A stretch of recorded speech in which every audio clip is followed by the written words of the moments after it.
Hey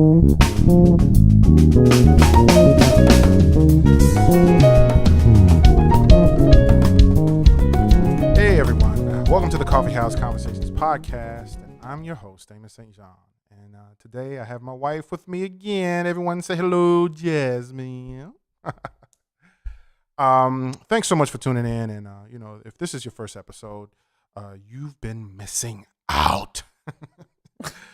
The last few episodes have been filled with like a lot of rich life lessons and nuggets, and so specifically on the last episode, I had a very enriching conversation with my brother Jamar Jones, and we talked about family, life, music, and faith. I mean, it was a great conversation with my brother, and feel free to go back and check it out. And then the episode before that, I shared about starting from scratch, and shared 6 action plans on helping you getting on the path to success. And then a few episodes ago, I had part 1 of a conversation with my wife, and we talked about Superman versus Clark Kent, and we shared about our experiences as single young adults.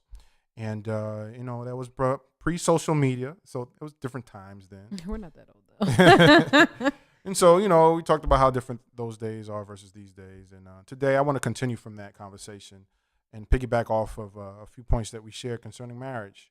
And I recall us talking about how witnessing our parents interact with each other in their marriage in a healthy way, even through the good and bad times, and how witnessing that affected our viewpoint of marriage in a great way. And so I talked about wanting to be with someone I can go to war with. And I talked a little bit about that in the last episode with Jamar. And Jasmine mentioned about how she learned about compromise. Matter of fact, Jazz, why don't you talk about that a little bit? What you said about what you learned on compromise. Okay, well, let's start here. I wanted to read what the definition of compromise was, which is an agreement or settlement of a dispute that is reached by each side making concessions. And so I guess from the examples that we've had in our life from our parents, specifically with my parents, I felt like I was taught the art of compromise just through not necessarily, arguments and debates, because we did talk about how my parents kind of really didn't argue in front of us. Mm-hmm. So I didn't learn the art of compromising in an argument perspective, but more so a compromise in the ebbs and flows of how partners in marriage allow each other to pursue dreams. And sometimes when you have 2 very different people, which my mom and dad are complete opposites, if you have ever met them, and then you have passions and desires that are also complete opposites. Sure.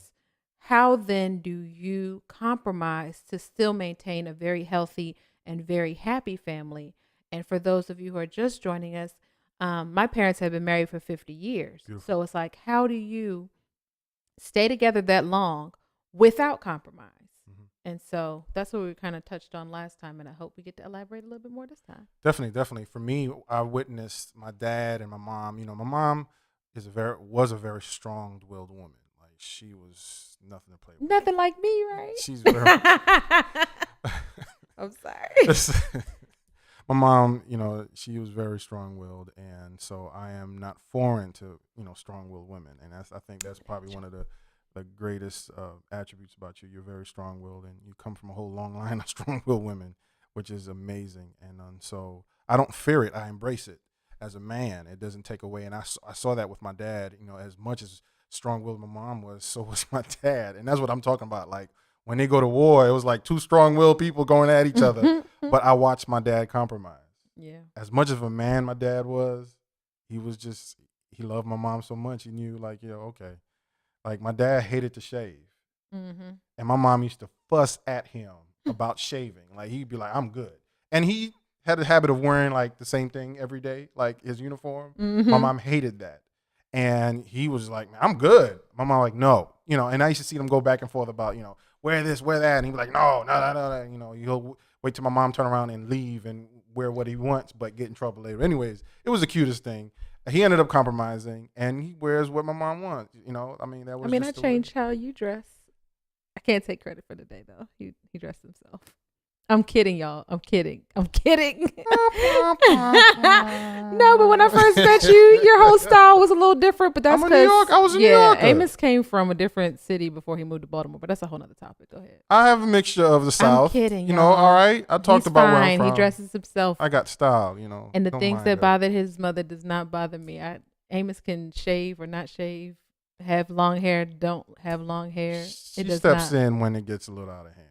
She does say it in a nice, tender way. Only reason I'm cracking up laughing is that one time I went to the barbershop with you. And I told your barber, Marcus, shout out to him. Marcus Gates, what's up, homie? Don't ever put that pomade, Design Essentials, in my husband's hair. He already has. I look like I had jerk curls. Listen, I like the look. So I was that's the fascinated strong-willed side that he's talking about, because I am that wife that'll like, I'm gonna let you come home looking like this, but I'm gonna go back to your barber and tell you, no, don't do that again. So it was anyway. cool. I like the curly look. You know, my Dominican side flares up when my hair's curly. Whatever. But anyway, compromise. So all right, I learned did. compromise from watching my parents interact in a healthy way, even in the good and bad times. And so it helped me even in our marriage of 9 years. Yeah. Praise God. That, you know, we are both strong-willed people. Mm-hmm. And there are times where I am bullheaded. That's only once in a while. Please. That's once a month. Okay. Okay. No. All right. I'm a little stubborn. If y'all have met Amos, y'all already know he's very made up in his mind about what he's going to do, what he's not going to do. I'm my father's son. It's okay. Bless God. Listen, but I do understand. I love my wife very much. I love our life very much, and so, you know, you have to understand. Like, okay, you win some, you lose some, and most times you lose it, man. You know, you just give it up. Hey, but it doesn't feel as great on the other side either. Sometimes. Happy wife, happy life. That's what they say. That's what they say. It's more than that, but it's. The thing that we mentioned last time, though, is learning to compromise did not start the day that we got married. True. The learning to compromise started when we got serious about who we were to each other. Mm-hmm. Because I think in the beginning, a lot of the compromises on the men, because when you're dating, it's kind of like, well, what restaurant do you like, or what do you want to do, and what do you think? And then it gets to the point where it's like, okay, we're in a relationship, so there's a little bit more shared space as far as what your dating life looks like. So then you do learn, well, tonight we're going to have tacos, and tomorrow you're not going to have tacos. Mm-hmm. Or I ate sushi, you didn't, but then you compromised and learned to like foods that I liked. Mm-hmm. So, but that's a growing together kind of thing. It's not so much compromise in a negative tone. It's more so, are you so stuck on who you are when you come to the table that you're not willing to budge an inch? Yeah. And so my hope is that if you're serious about being with someone else or wanting to be married, you're going to have to realize that you cannot be so stuck on the person that you feel that you are, that you're not allowing the other person space in your life, even to compromise just a little bit.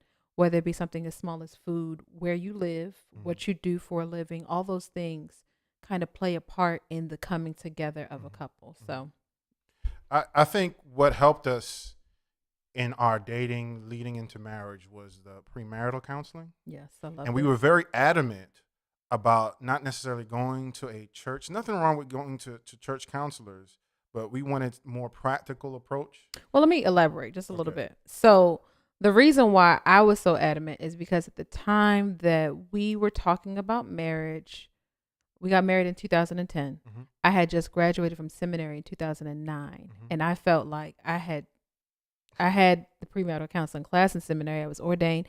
So all those things that I learned in school was cool. But I'm like, so now you want me to go to somebody, either one who hasn't been to seminary or two who has and got the same book information that I've already gotten, and now we're going to walk through this together. Even if it's a plan, even if it's a system that they subscribe to, it's the same information that was just provided to me. Gotcha.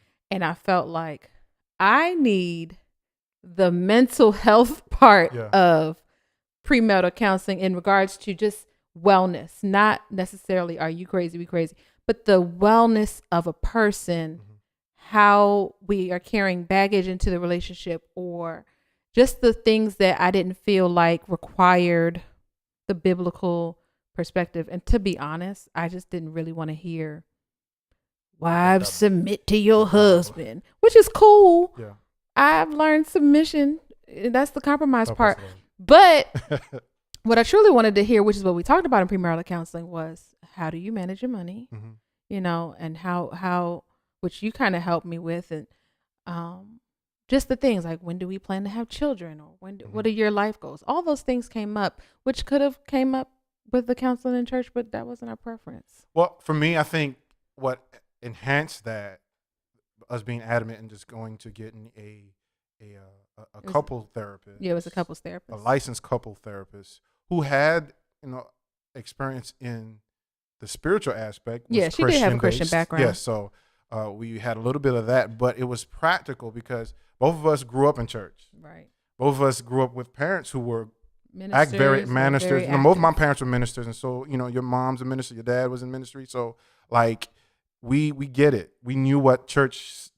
We knew everything that we've seen, the ins and outs of what church ministry is. So I think for both of us, we was like, we need practical approach. Like, how do we deal with her upbringing, my upbringing? How do we merge that? How do we compromise? How do we deal with war? And I'm just paraphrasing war, meaning like the tough times of life.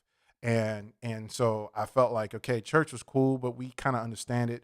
What about another approach from the outside, understanding how you deal with the day-to-day life? And I think when we found the right couple therapists in Maryland, it was the greatest decision we ever made. We went through a good series of sessions, at least 12, I believe. We did 12 to 13 sessions. 12, 13 sessions. And it was like surgery. But let's talk about the caveat or the nuance to our experience was that we did it before you proposed to me. Truth. Yeah, we was a little unorthodox. Yeah, it's unorthodox for some, but when I say I highly recommend it, okay, highly, that's good.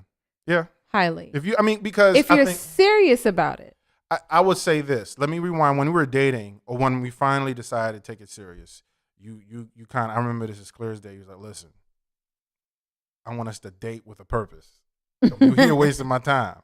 And for me, I'm a very long-term thinker and decision maker. So when I finally decided to date her, approach her and say, hey, I want us to be together, I already had that in mind. Like, this is it. This is long-term. I'm not playing any games. I'm getting older. So before she said it to me, I already made up in my mind. I kind of chuckled, but she was dead serious. Like, I'm dating with a purpose. So if you're not about that life, just go ahead. Let's just be friends, remain friends. So, and I told her, I was like, no, I have every intent to marry you. And that was just how it all started. So we started with dating. It was just getting acclimated. Then we moved into courting, and we got into the premarital counseling before I proposed, because we were just like, hey, we're going here anyways. We might as well get down to the nitty gritty and really dissect what's going on and how to get this going. Yeah, and it wasn't necessarily to rush the process, but it was at least to allow us to give us time. I mean, you're talking about 12 to 13 weeks of counseling where I'm not distracted with planning a wedding. Truth. That's good. Which required a lot. And what's that? Maybe 3 to 4 months or so. And we got married within 8 months of proposals. So you talking about 4 months before a wedding, possibly finding something, that would make us not get married, or at least not right now, before any money was spent on a ring. And you did a great job, by the way. But before any money was spent, I felt like the biggest investment we could make was in the premarital counseling, and to allow us the space and room to kind of go through the process without any pressure, and then get to the end. And still, I don't even think we got engaged right away. It was like, and still propose when we're ready. Yeah. You know what I mean? There was no pressure. And for us, I think it really helped us navigate and prepare us for what marriage, will bring. Especially in the area of forgiveness. We ran into even a few bumps in the road where we had to require to deal with forgiveness. And, for me, I initially struggled with it because of my own issues. But I talked to a good friend of mine. He said, Amos, one day you will need the same type of forgiveness.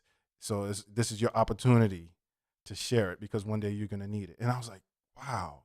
And he was already married. So when he said that to me, I was like, one day I will need the same grace to forgive. And so, we learned that lesson of forgiveness early, knowing that we're not perfect, we're subject to error, And so that really opened my mind up and understanding the whole process of marriage and compromise and the art of war and compromise, the title of this podcast, and understanding, like, before we got married, I understood, like, it's going to require the balancing of understanding, okay, there are going to be times where you have to step back, and there's times you have to step up, and just knowing each other's pace and knowing each other's pulse, you'll be able to understand when to apply each or either or.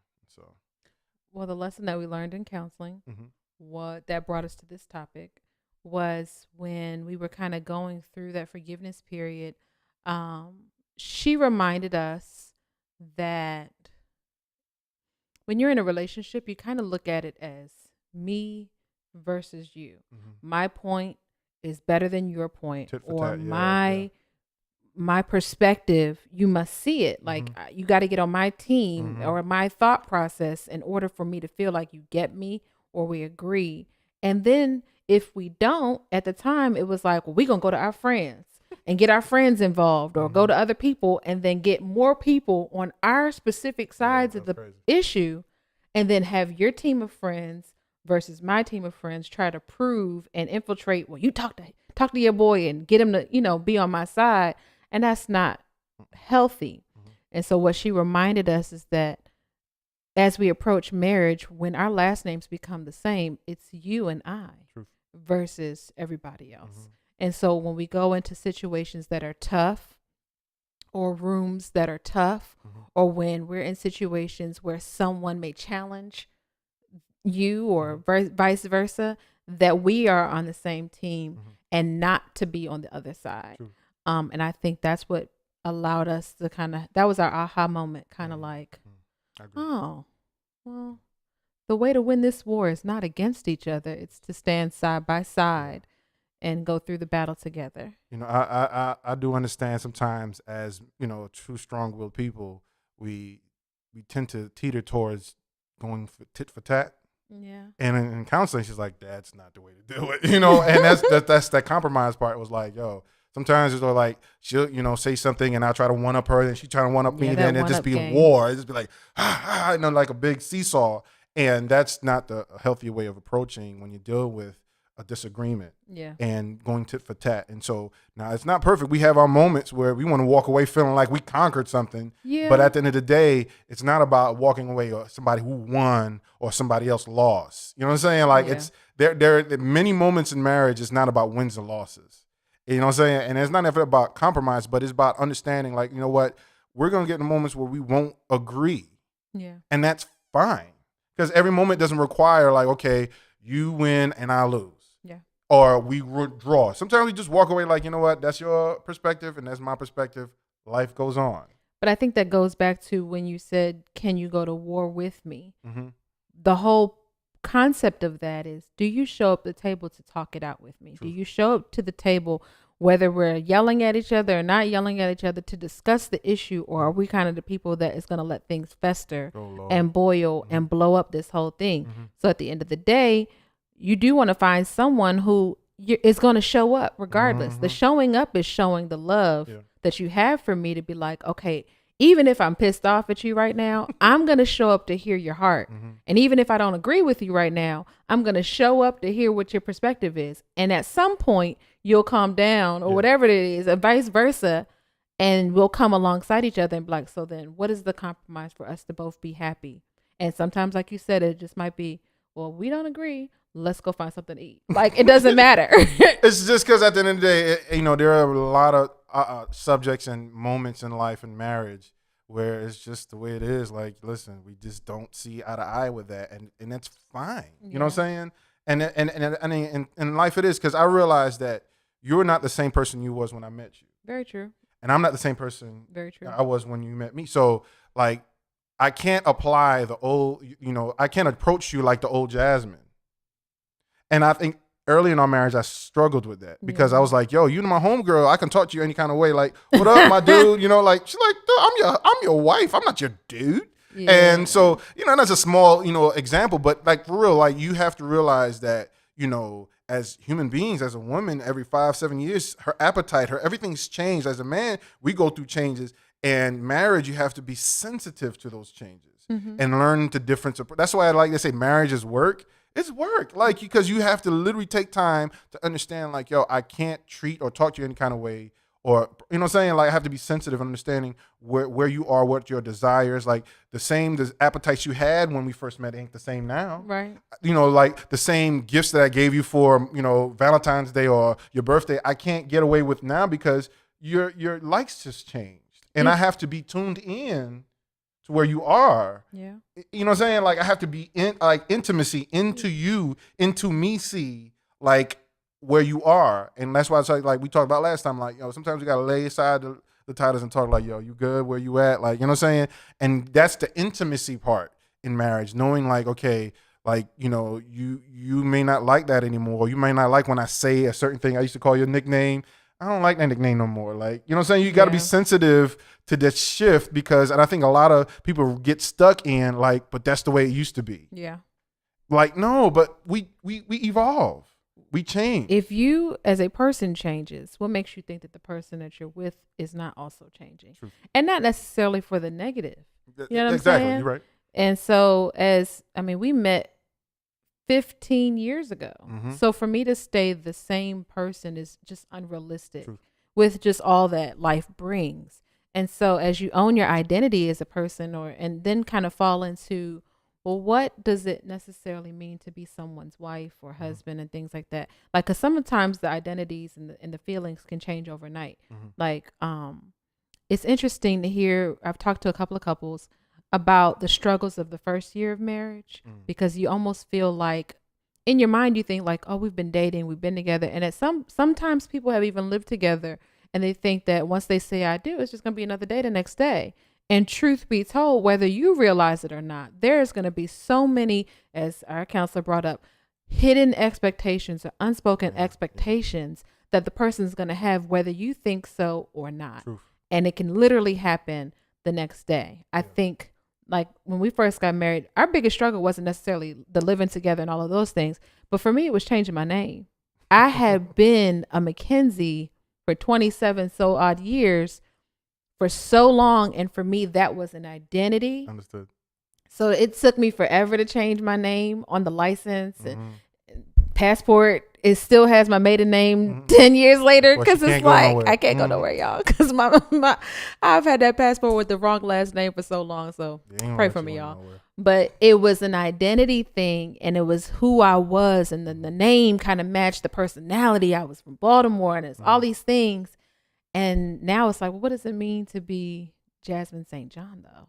And who's that woman? And who is she becoming? And what do the people that meet me now know of me that they don't know of the person that you met 15 years ago? You know what I'm saying? I'll be honest, I love the Jazz you are today. Like, I've seen how you've blossomed just from a observant standpoint. Like you're beautiful. Thanks, boo. Like inside and out. Like, I remember the 22-year-old Jasmine. Like she was a mess, y'all. Just out of college, like, you were a different person.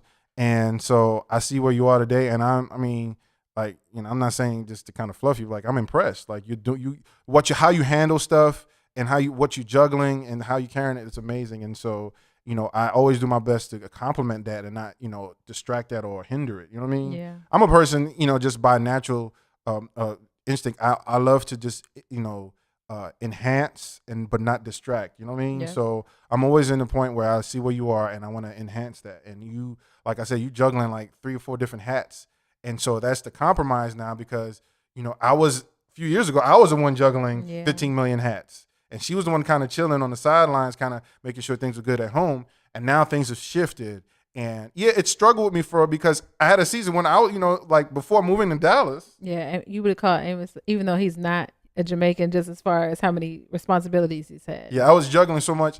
And then moving to Dallas, it shifted. It slowed him down. It slowed me down, where now I'm more focusing on fatherhood, of being a husband, being, and I can't even say it slowed you down. It manifested all those things that you prayed for when we were super busy in our busy season. True. Like Amos was always gone or always working or always doing occupied, God knows what. And then he prayed for, I really just want to have faith, family, and my fellowship first. And now look at what has So be careful what you pray for. Right. You because know, as soon as we moved to Dallas, it's like our faith comes 1st. And our family literally takes up most of our time. Yeah. And then, fellowship with others that we can now learn, be intentional about our friendships because we're kind of removed from what we knew, what our habits and patterns were.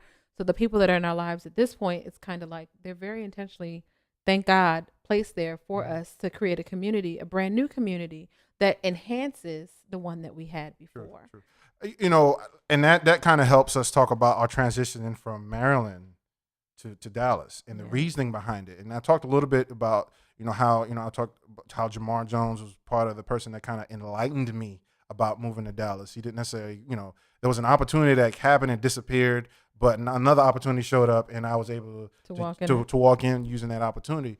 And so, but Jamar was the initiator of, hey, would you consider Dallas? And so, out of the blue, by the way. Out of the blue, yeah. Like they didn't even meet, and it was kind of like, that's this random message about moving to Dallas. But it was, it was cool. So, but everything was all good in Maryland. We love our Maryland right. people. DMV is home. We love all our DMV family. I'll be there we miss y'all, and so what we had there, we was good. We was good, but I believe I said I wanted to do life more of my life with my family, and not just be so career driven or church driven, because I was at a pretty prominent church in Maryland where it consumed a lot of my time. Yeah. Even when I wasn't there, it still consumed a lot of me. And it wasn't just the time; it was the time of year as well. Like our daughter was born in December, and during December back home, the 3 weeks leading to Christmas was the busiest season of his career. Yeah. And at the same time, our daughter was born in the middle of that. So he had no break of coming to see his daughter being born. He had to be right back at work the very next week. Which was cool. I enjoyed it. But I got to, actually before, my boy reached out to me about an opportunity to come to Dallas, I sat in my car and I was basically feeling like I was in a fork in the road. I was like, I can keep going down this road and climb up the success ladder, but I can go down this road and do this with my family. Yeah. And I said, you know what? I'd rather climb up the ladder of success with my family and not on my own and my family in tow. You know what I'm saying? Yeah. So I was overwhelmed because it was like, it's a lot of work. And it was great opportunities, but like, again, my family was in tow. And so before the opportunity in Dallas popped up, I prayed and I said, God, open opportunities where I can do life with my family, even success, experience life with family. And lo and behold, years later, we're in Dallas and I am doing life with my family. Yeah. And what I'm saying? So everything that comes together, it has to involve my family. And if you look at even my bio lines and all my social media, it says God, family, and creativity. Yeah. Those are the 3 areas of my focus because I realized I'm finally focused. Yeah. And those are your 3 things that you literally God, family, that's what you and do every single day. And your day starts off with your walk with God, and then family, and then your creativity for the rest of the day. Yeah, and so I'm at that what John Maxwell would call the sweet spot, and I'm getting there where I'm operating in my sweet spot, and things are just coming together. So understanding that shift in our marriage was important. When I got to that fork in the road, I was like, I can climb the ladder and do what I do and do well in my family in tow. But, my daughter's going to look at me when she's a teenager like, I don't know who you are. Well, and just to elaborate a little bit, just to kind of let y'all in on a little bit about, what was going on is, to be honest, like we were at different churches when we lived in Maryland. Mm-hmm. And then the biggest mirror for life is children. Mm-hmm. And when you have a little 2-year-old who can say, which church are we going to today? Daddy's church or mommy's church? It kind of does put the whole thing into perspective. Like, what are we doing here? Yeah. This is not what we planned for, talked about in our premarital counseling. This is not the kind of path that we wanted for our family that we have now made reality with our daughter. Mm-hmm. And so when we moved almost 3 years ago, it was almost amazement. Like, for the first time in our life, we can do this together. We go to church together. Yeah. We work in church together. We're doing ministry together. Yeah. Like, we have not had that opportunity, and it's amazing. And the interesting part about it is that's the one thing that we just absolutely do not compromise at all. And so, you've been at different places since we moved here. However, that's just for job's sake. Yeah. But at the end of the day, Amos and Jasmine, if you know us, we are in church together. Yeah. And because we found that, and that has really hit the important part of that's in our core, we don't compromise that for anything. And the moment that it starts to look like there is going to be a problem, that'll be the moment that we're at the same time as like, all right, it's been fun, but what you're not going to do is break up this family here. Yeah. And so, I'm thankful that we made that shift. And Dallas has been great for our family life. Even, like I say, I wouldn't be as confident in doing this podcast if it wasn't for the experiences and the shift in my life where I'm so reflective. Like, I'm always reflecting on just life and what I've overcome. Like, maybe for some others it'd take longer, to get to this point. But I'm fortunate at this. I'm still young, but to get to the point where I can reflect and like, I've seen somewhat the mountaintop in my career, but like it's nothing without family. Yeah.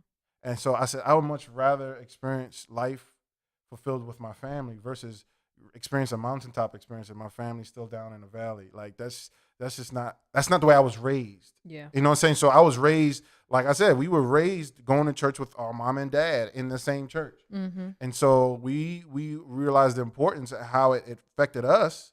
So I can imagine it being for our daughter going to 2 separate churches. She's going to be confused, like, what are we doing? So I think, understanding that there are some areas we can compromise, and there's one area, especially we're in our not faith compromising walk, on not compromise. any So further. I Can you touch a little bit though on, so as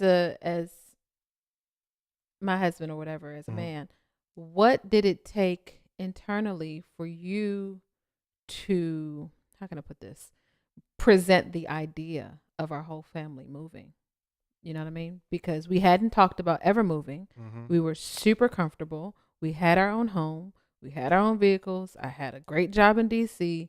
So as a family, let's expound upon what does that look like as far as war and compromise, team dynamics, as far as now this opportunity is presented. Who's going to be compromising and how do we get there? I didn't. Or how did we get there? Listen, Explain. I didn't. When that opportunity came, it, like I said, it presented itself. I wasn't looking for it. You know what I'm saying? Like I wasn't chasing after, hey, I want to go to Dallas. It so happened that your mom and dad lived in Dallas. Yeah. And so we visited Dallas several times before the opportunity availed itself. And so we're familiar with Dallas and what it offers. But that was never something until, that last time we visited Dallas, it was like, Could live here. we can live here. You know what I'm saying? And then boom, it happened. So, but anyways, so just like the opportunity came and it presented itself, I felt like everything else kind of landed there.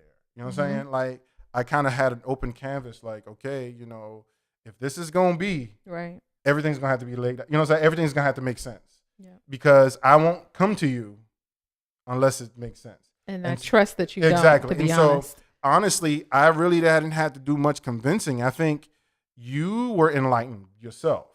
You kind of, say, you know what, I think, like, we are people of faith and we're Christians, so you felt like God spoke to you. Yeah. While we were, I think so. Yeah, you look. I had to reflect back now.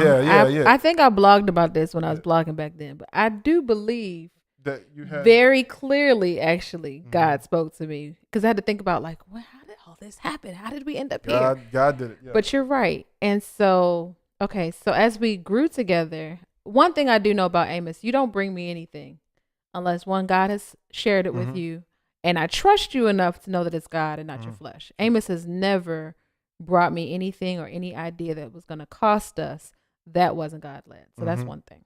Yeah, and so as far as building trust and compromise, because I was at a point. I told God, I was like, listen, man, if this is meant your will, then it's your bill. Let's do it. You know what I mean? And so, and He literally did it. And so, the transition from Dallas was more like, okay, we're letting go a lot of things. We're giving up a great community of friends. Our house that we built from the ground up. Our first home, which is an amazing home. And we're giving up, a future here where you were born and raised in Maryland. I know. And so was our daughter. And so for me, I'm used to moving. I've lived in several cities since born in, New York. So it wasn't difficult for me to adjust to a new city. Cause you know what I'm saying? But for you, so I was like, God, it has to make sense. But the other flip incentive was that your mom and dad was here. Mm-hmm. And so it was like, oh, okay. So everything just lined up right. So for those, it may not line up like it did for us, but the core thing was that it had to be a sense of peace. Yeah. All of it was peace. Like everything landed right. The opportunity that afforded me to come to Dallas, to work in Dallas, it lasted, just a short period of time, but it helped us get here. It served its purpose. Yeah. And so now, now we're 3 years in, and we're seeing, things blossom in our lives. And for my career, I'm transitioning, but it's a good transition. And I've yet to know where it's gonna go, but I feel like it's going great. Like this podcast is something new I wouldn't have done if I was in Maryland. So like I'm here and I'm adding significance in life to people and value to people is something very dear to my heart now, where I didn't have I had a heart, but it was not a focus in Maryland. I was so busy working. Yeah. Now that I have time, I take time to share and be, add value to people. And so I think this is a very great move for us 3 years later. And I'm glad that you trusted the God in me. Yeah. To knowing that, I wouldn't have presented it to you if it wasn't. Well, one of the things the reason why I asked that question is because I really did want to highlight the fact that compromise isn't going to just happen within one conversation. Mm-hmm. And it may not even happen in that moment. There may be something that a person wants to pursue, your partner wants to pursue, that you're going to have to, the best thing to do is pray about it. Yeah. Being people of faith, that's the only thing I can prescribe to anybody. So I might not be an expert on anything else, but one thing I am an expert on is faith and walking by it. Yeah. So, have that mediator in the situation. And to be honest, you're right. I do remember the trepidation, feeling like literally coming downstairs, and it was random, like, yo, I got this message about a job in Dallas that I made. I'm like, what? Boy, bye. We got a brand new baby. Yeah. A house, you got a nice job. I got a beautiful home. But truth be told, and then literally he walked in faith for real, quit job and everything. Mm-hmm. And then we decided to take a trip, and that literally opened the door. But I do remember on that trip, and it wasn't even in the session, we were in the hotel, that God spoke very clearly about, no. The door that you think is opening is not the door per se. It was literally God showing me the elevated door. Okay. It was where he really did take you, and how it was going to be the portal for us to get here. Mm-hmm. And like you said, everything lined up. Mm-hmm. And that's what helped me compromise. Like, look, I have this amazing, wonderful home and job, but I can still have that in Dallas. And here we are. Voila. Like, and new home. Yeah. And honestly, great job. Yes, here. Yes. I don't even have to go in the office. So great job. We're thankful, and so, I may not be as busy as I was in Maryland, but, I am, significantly involved with my family, my wife, making sure things are going well for her and my daughter. Like that, the greatest role I can ever play as a father and a husband. So like every day I take my daughter to school, I pick her up. It's a privilege to do it. And so, it feels better than walking into the office 9 to 5 every day. And so we're in a great position in life where I have that flexibility to do that and do this and other things and stuff like that and be creative. And so I'm thankful for taking that right side of the fork. I was in the fork of the road. Because Amos knows I would have gone to war. And so, that was a choose the right fork. That was a great example of compromising and understanding the ebbs and flows of life. And so, we let y'all in a little bit into our walk, a little bit, we'll do a little bit more talking about marriage and later podcasts. But, if you have any questions or anything you want to share, feel free to send us, hit us up on our DMs and on social media, or email us at asjcoffeehouseconversations@gmail.com. And just let us know what you think. But, marriage is a beautiful thing between a man and a woman. That's our belief. Mm-hmm. But we love everyone. And I mentioned that in our last podcast. We are people of faith, and we were raised with certain understandings. And so we walk by that faith and that light. And so we hope that you have been enlightened by this conversation we had today about the art of war and compromise. There is an art to it, and it's not a perfect art. It's not, I can give you say, hey, this is the way, the truth, and the light, but it worked for us. It's evolving. It's an evolving experience, because trust me, I don't want to, I know you closing, Yeah. but I mean, just to highlight, I am from Baltimore. So when Amos met me, I had a very serious short temper and tolerance. And now I have learned to be at peace. Like I said, she's I'm a new blossomed person, to a y'all. beautiful person, and she's still evolving. And I am sensitive to that, and I have to give you room to keep evolving. And I could imagine, if we had your parents sit here and they can talk about their evolution, their evolutions in 50 years of marriage, Yeah. and so, and I realize that's the way to keep a marriage going, is giving each other room to evolve, Yep. and not force us to remain what we want you to be. Like, you said those hidden expectations. Right. I want you to be the wife and this and that. And Yeah, I'm not going to be your mom. I'm not going to be I'm not a domestic princess. Sorry, y'all. And so, like I said, honest. and that's understandable, because, I was raised, very domesticated. I cleaned, and my mom taught me how to do laundry. And so my mother taught me, I just didn't learn the lesson. You hear me? And so, but you can cook. You can throw down when you want you. to. She can throw, and I can cook some things, and I can burn on the grill. You can do the grill. Go. But we balance each other out, and so we always encourage those who are in marriage, maybe in the earlier years. The first 4 years takes some adjustments. We're well, don't scare them. No, we're not scaring them. Don't say it takes a whole 4 years. Like no, the first 4 year, the first 4 years, there's a lot of adjustments. There is, but you'll get to a sweet spot.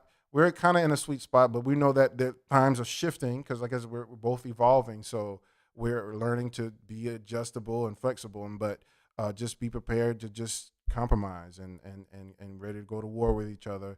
Not each other, but go to war side by side. Ready to go into, so the battle, y'all, the focus of the battle is the issue. It's not the person. No. It's the issue in front of you, and learn to fight it side by side versus against each other. So that if I didn't teach you anything else today, or if we didn't share our heart clear enough, just know that it's not each other that you're trying to fight in a relationship, and specifically in marriage. It's the issue.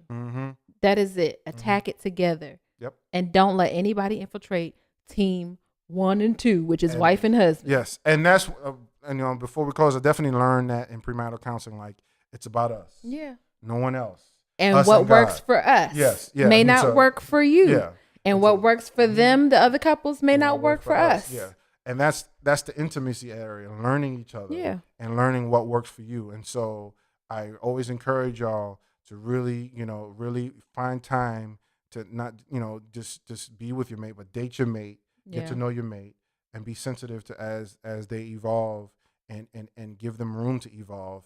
And you'll grow into a beautiful thing. And I know with people with kids, it gets a little bit more complicated with kids. We date in the morning. We don't date in the evening with kids. With kids, and so we go day dates. We go to the movies during the day. But we don't use that as an excuse to not go out. Yeah. So. And so anyway. we still find time. But, like I said, we're going to have plenty more podcasts to share more of our experiences and how we are able to navigate through life. But we truly appreciate your time.